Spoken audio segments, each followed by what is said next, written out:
And hello, everybody. This is Mark with Sales Wisdom, and welcome to episode number 4 of the Journeys of Great Salespeople.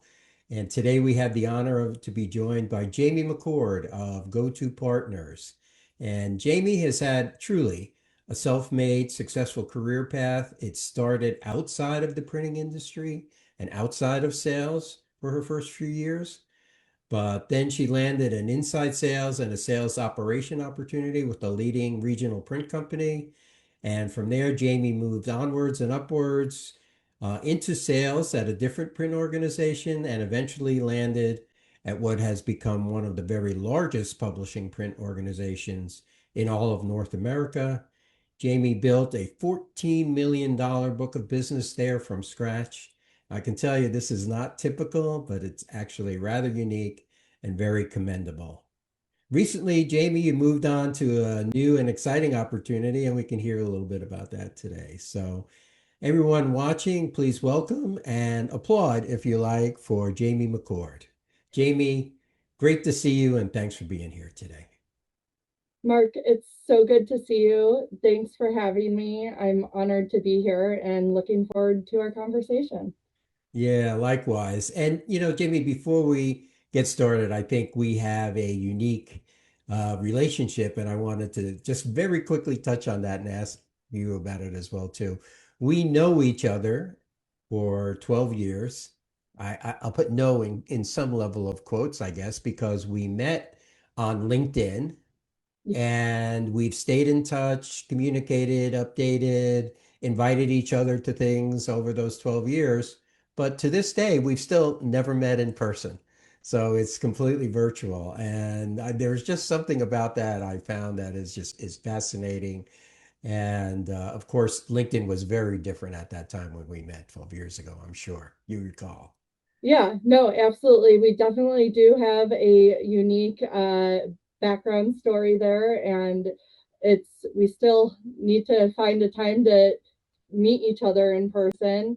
I remember that when I was first starting out in outside sales, you and I connected through LinkedIn, and I we set up a call, and it's pretty rare to find someone willing to just kind of dedicate an hour of their time to kind of mentoring you, telling you about their experience in sales and tips and tricks and things like that. And so I've always appreciated you for that, and I've loved to be able to stay in touch over the years. And every time we've reconnected, again, it's natural, and it's always great to hear from you. So, Well, um, thanks, Jamie. And I think it's fair to say we've learned a lot from each other over the years, yeah, and you certainly have helped me with quite a few things as well too. So, what's interesting to me now is here, like most young people, you're out in the world in your first couple of years, and then you had an opportunity, and that opportunity not only brought you towards the printing industry, but also brought you towards sales. So maybe you could tell us a little bit about that because certainly that's a unique experience right there in itself. yeah, sure. So I didn't really go looking for print or sales. They found me right out of college. I was doing interview after interview and not really getting anywhere, not getting calls back, and it was really frustrating because I worked so hard to get through school, but no one was calling me back. And eventually, an employment agency where I was actually working for part time as an admin assistant at placed me at a local catalog and book printing company in my town. Um, and at that point, I didn't really care what the job was. I was just ready to work and earn my keep. So my job was to make 100 cold calls a day, and my training was a script and a 2-minute crash course on the difference between a saddle stitched book and a perfect bound book. They gave me a phone, some lead lists, and said good luck, and I absolutely loved it. I truly did. There was something about the hunt that got me. I really enjoyed the research aspect of it, figuring out who the decision maker was, what their business actually needed, how to get in the door. I felt like a private investigator. And I every prospect was a puzzle to kind of figure out and solve. And the more calls that I made, the more I started seeing patterns, what was working, what didn't work, what types of companies were actually ready to have a conversation. And so I was constantly just kind of refining my strategy and refining my approach to see what worked and what didn't work. And that, I think, that discipline and curiosity early on really built the foundation for everything that then came after later in my career. Um, but from there, I kind of started learning more about the print production process too. I would spend a lot of time out on the plant floor talking to the press operators, the bindery team, the pre-press folks, account managers, anyone that would give me a few minutes of their time. I'd go talk to them, and I would just ask a lot of questions and tried to understand the manufacturing process, tried to understand their job and how, the big picture that went into making the books and catalogs. And what I discovered is that print is truly a craft. The way all the different paper substrates, the way the ink sits on the paper, the weight and feel of a finished book or catalog in your hands. There's a lot that goes into the craft and to making it look good and to make it feel good. So, print is something that you can hold. And I think that kind of changes how you sell too. When you understand the process behind what you're selling, it allows you to start talking more about the impact and provide a fresh perspective and not just focus on the specs of a project. You take the time to walk through the manufacturing process with a customer, because sometimes a small change in paper stock, a different page count maybe they haven't considered before, can really shift how something is produced and which piece of equipment it's going to be produced on. And that can make a significant difference in quality, cost, or both. And so understanding the process behind that was really important to me so that I could help educate customers and provide fresh perspectives or ideas that maybe they hadn't considered before. And I think that's really how you build trust with customers too. Anyone can sell something once, but the real challenge, and I think also the real reward, is building relationships where people can just trust you again and again. Yeah, I mean, well put. And I would add only the word credibility you gain by doing exactly what you did, having all of that background knowledge, understanding, even if you're not a complete subject matter expert, but if you have some expertise in what you're selling, you build credibility, and that's how you gain trust, like you said. That is, Yeah, it's just absolutely. so important. So one thing that happened along the way there for you, you started in inside sales. You moved to another company, eventually to another, but you moved into outside sales, face to face, one to one type of selling. What were some of the differences, the challenges, maybe even like some of the rewards that you had once you made that move as well, too? Yeah, I think one of the challenges that doesn't get talked about enough is just being young and being a woman in a traditional industry like print. Um, I've walked into a lot of rooms where I wasn't taken seriously, um, whether that was because of my age or because of my gender or because of both. Both. Um, you know, Print is a pretty traditional industry and it can be slow to evolve. Um, and I think modern selling looks a lot different than it did 20 or 30 years ago. And sometimes people that are holding on to the old playbook aren't ready for someone who doesn't fit the mold they're used to. Um, so yeah, I know what it feels like to have to prove yourself twice just to get Yep. in, just to get in line. Um, and then I think another challenge is, and this one's a little more personal, is I've been told that I'm too direct. I'm too loud, too outspoken.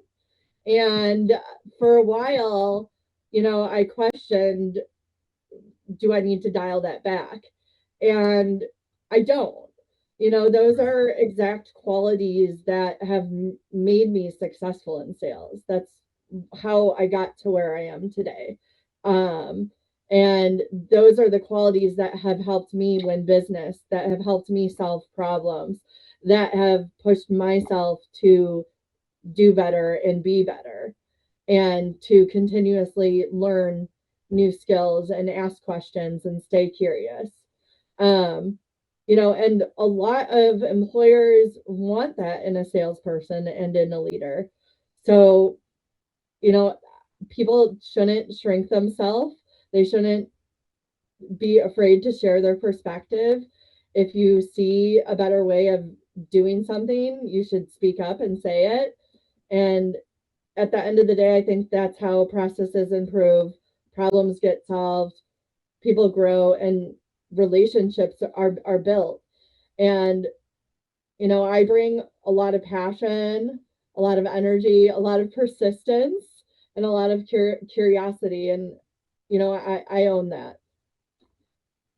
Yeah, owning. Now that is such an important word that's sometimes overused and misunderstood, but it's clearly what you described there. Jamie was owning who you are and what you do, and maybe a little of the purpose-driven aspect of it behind then the Yeah, motivation of that. And I think you hit so many nails there that we could have a conversation just about that. But no doubt about being young, no doubt about being female, both being challenges in this industry. But, thankfully it is changing more, a lot because of technology, a lot because of what's happening socially, and a lot because of people like you who just put their head down and broke through a lot of these barriers one by one, come out on the other side, look around, and you see that there's others join there with you. And so nothing makes me happier than to see that. I'm a dad of two daughters too, who I, tried to raise to don't let anybody ever tell you what you can and can't do, right? So yeah, every time I hear a story like that from somebody like yourself, it just, gives me chills as well too. So I'm just yeah, really happy to hear that. And so in that this was some great guidance there, Jamie, really. yeah. But is there maybe one within wrapped up in all of those challenges and they create opportunities and things that happen, is there one or two stories that might really stand out that might be helpful or interesting for people to hear? I mean, there's so many rewards, you know, but I mean, I think that it's it's like when a customer who calls you first when something goes wrong, because they know that you're going to be, that they can trust you and that you're going to fix it and that you're going to help figure out like the best solution for them. You're going to ask all the right questions. It's the credibility, like you said earlier, and the trust in all of that, and the relationships that you've built, that is just so rewarding. And it's the colleagues who reach out to you, years later, that you've built wonderful friendships with, and they tell you that something you helped them with, or that you said changed how they do their job, or how they think about their career. So I truly have some amazing, amazing friendships that I've made along the way at each of the companies that I've worked at. And, not just at the companies, but also with my clients as well. So the friendships, and those relationships are probably, probably the most rewarding thing for me. Yeah. And, like you said, relationships with your peers at various companies we work at are can be special. There's something really special about a relationship with your client when you can really have it and maintain it and keep it over the years. And if you've been able to do that, that to me is really the mark of somebody who has really performed well and been genuine, right? Some of the things Right. you were talking about, their terms these days, authenticity, be authentic, be genuine. Hmm. But, some of us like yourself have been doing it just as this is the way you do business, this is who you are. Yeah. Kind of like we joked in the pre-show talk, be yourself, everyone else is taken, right? Right. So Exactly. and you've made a very successful career around that, Jamie. Let me ask you this, it kind of as an extension of what we were just talking about. You clearly have a lot of the attributes to be good at what you do, which means these are things that are not necessarily taught, right? That you Hmm. have. But it does take a lot of skills, and skills can need to be developed, need to be learned. So maybe a little bit of who or how or what were some of the ways people helped you or you took it upon yourself to learn and improve your own skills over the course of your career. Yeah. So in 15 years and more, a few different managers along the way, there's only been a few people that genuinely stood out as mentors, believers, and friends. Um, on the on the management level, and those relationships truly meant everything to me. They're Yeah. very special when you find them and when you have them. And so, if you can even find one person in your career who truly just believes in you, hold Yeah. on to that, because it's a lot rarer than it should be. um, but one leader was a leader during my time at Sheridan, and 3 months after he brought me on board, he personally recruited me and hired me and mentored me. And 3 months after being there, he flew me out to California to work with a struggling sales team there, and that was only 3 months in. And that kind of trust changed a lot about how you think about leadership. So I spent the week there doing cold call workshops with the sales team out there, going through account lists, helping each rep figure out where to focus their time and energy. And I really loved every minute of that. um, and his philosophy was simple. He always said this all the time. He would say, the answer is yes, what's the question? Yeah. And I he love said that. that. Yeah, I loved Yeah. it too. He said it internally and externally with clients. You start with yes, and then we figure out the rest. And Right. I use that every day to this day. um and I'll say, curiosity has also shaped me as much as any person. I'm always watching, reading, absorbing, um, trying new things, trying to, learn new tools. And some of the best lessons that I've learned came from watching someone doing something and just asking myself what I might do differently or how it could be done differently. Um, and just talking to other sales reps too. Like, there are so many talented people, and not one person is the same. Every person, has their own story to tell.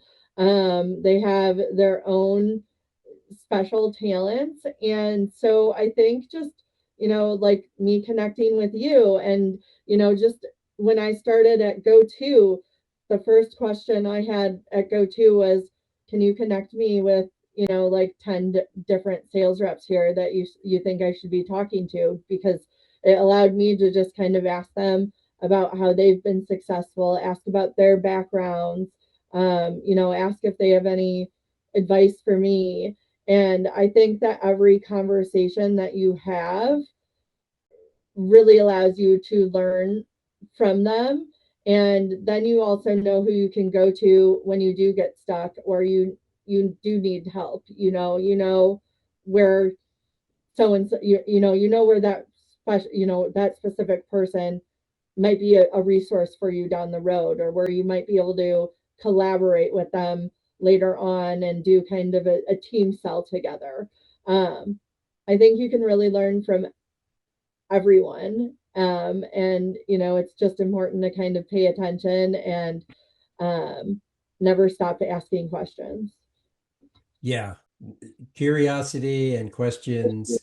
That's one thing that a lot of people don't realize about sales. To be truly at a high level, the average person looks at sales from the outside and says, "Oh, they just need to be able to speak a lot. You can talk to people, so you should be in sales." But as we know very well, it's more about listening and asking questions so you know what to listen for, right? Right, And so right. yeah, that's so super important. When we were talking, when I first approached you and asked you about if you were interested to do this, we were talking about what I was doing and why I was doing it. If you recall, one of the things I mentioned was that, kind of like what we were just saying, not everybody outside of the world of sales understands it, and that's part of the mission of this series, is to help people understand it a little bit better. Now, as someone who has gone through this journey and still young and still early in your career, what are some of the things that you would communicate to people about truly how difficult it is to become a top salesperson? And you talked about some of these things already that I think are visible, that people see what you do when you're working, but you're a wife, you're a mother of three children, you're young, you're female and a male. You've climbed all these mountains, right?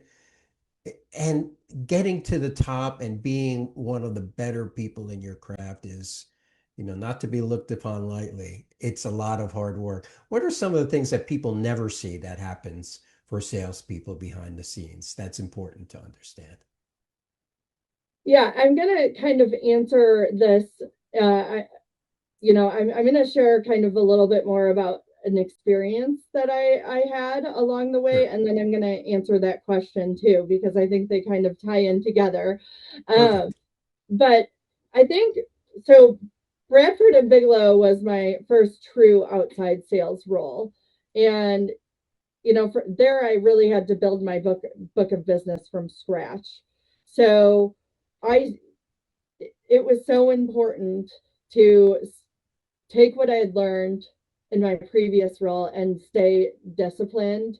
Um, I strategically mapped prospects and decision makers.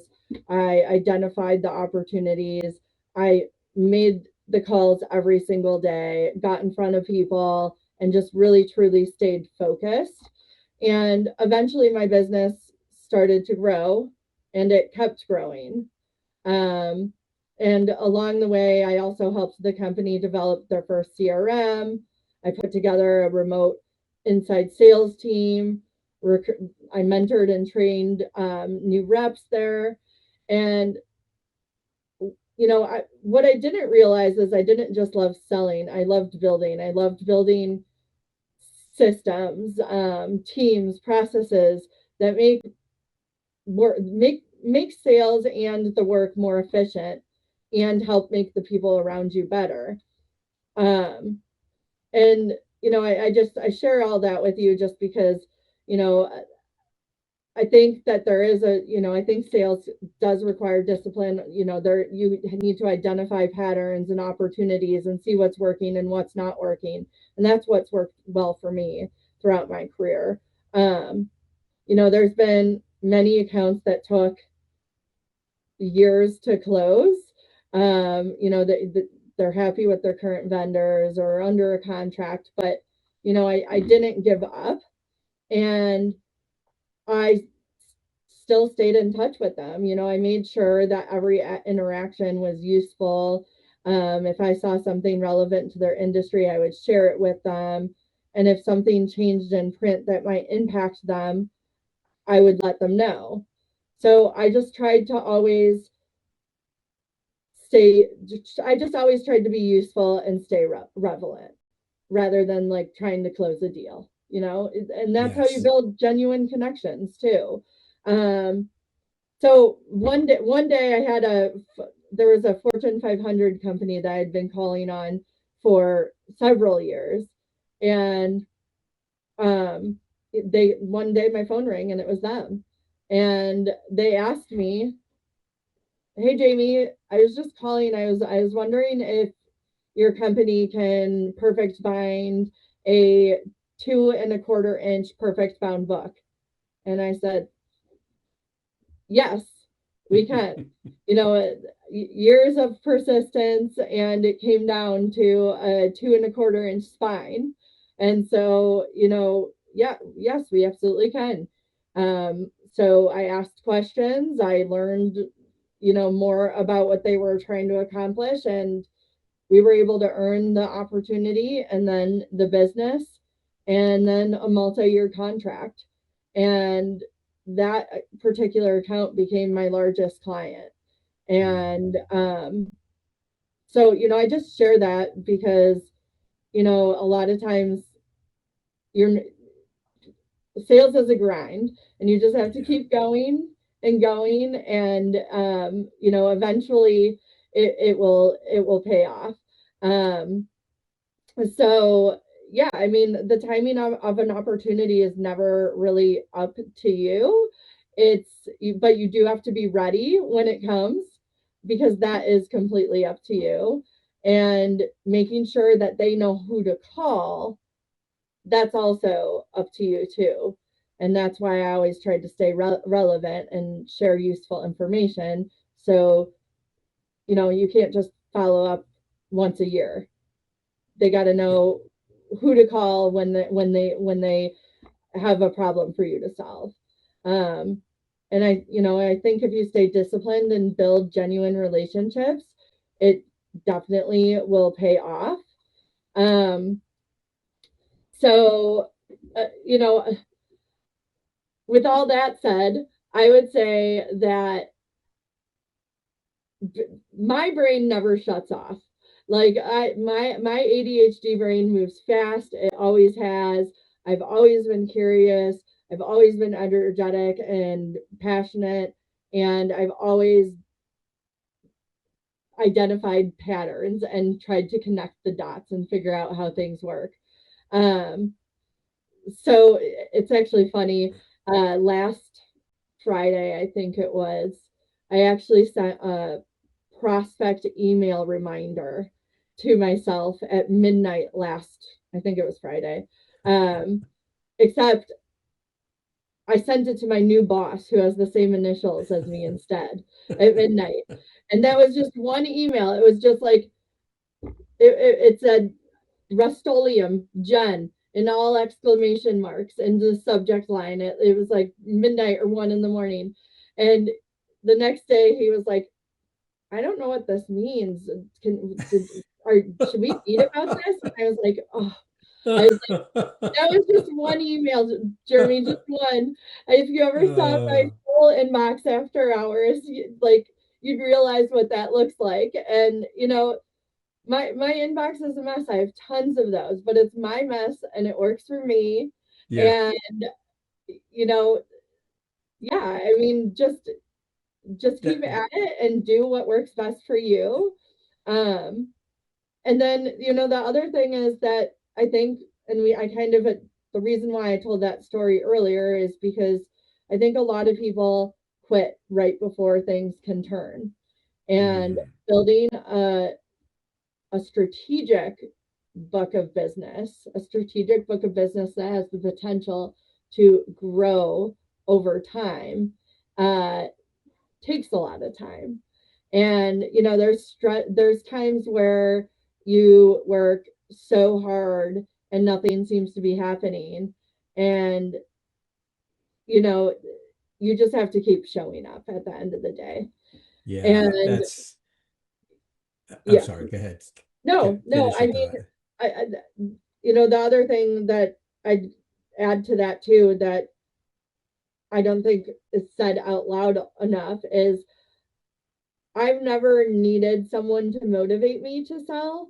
If you need someone to light a fire under you, to get out there and pound the phones, to, do the put in the hard work, you're probably maybe not, you probably shouldn't be in sales. You either Right. you have that drive or you don't have that drive. And Yep. if you tell yourself that failure isn't an option, you're not going to fail.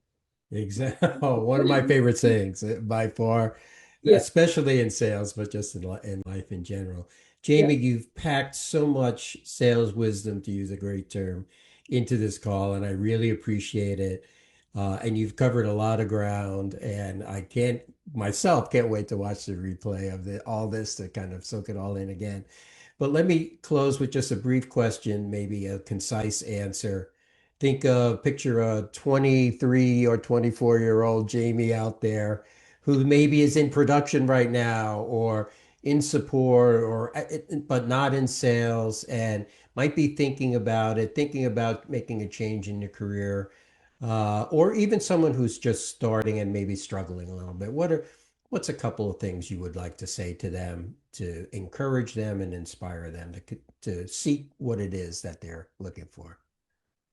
I would say know what you bring to the table and own it. Make yourself impossible to ignore. Um, you know, and that goes in every direction with prospects, with customers internally. Share your perspective. If you see something that could be better, say it. The people who could move up, the people that move up and are successful and get trusted, they're not always the most senior in the room. They're the ones with a point of view and the guts to say something. um, you have to stop waiting to be discovered and just kind of pave your own path.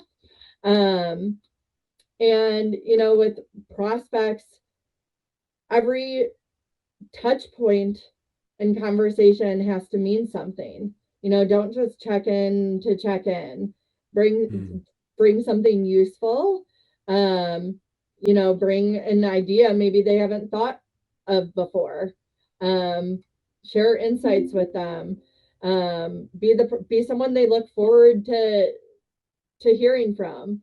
Um, so yeah, I mean, at the end of the day, people want to do business with people that they like. And if you show up for them, and not just your clients but your team, your peers, the person that just Yes. started, that doesn't really know anyone yet, those are all important relationships that you build, and without expecting anything back from them. That's really what can define your career. And I think that's really important.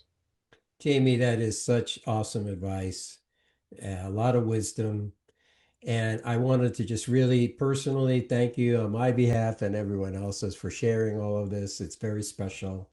I think you have already accomplished so much in your career, and you have as much upside going forward as anybody could want. I wish you all the best.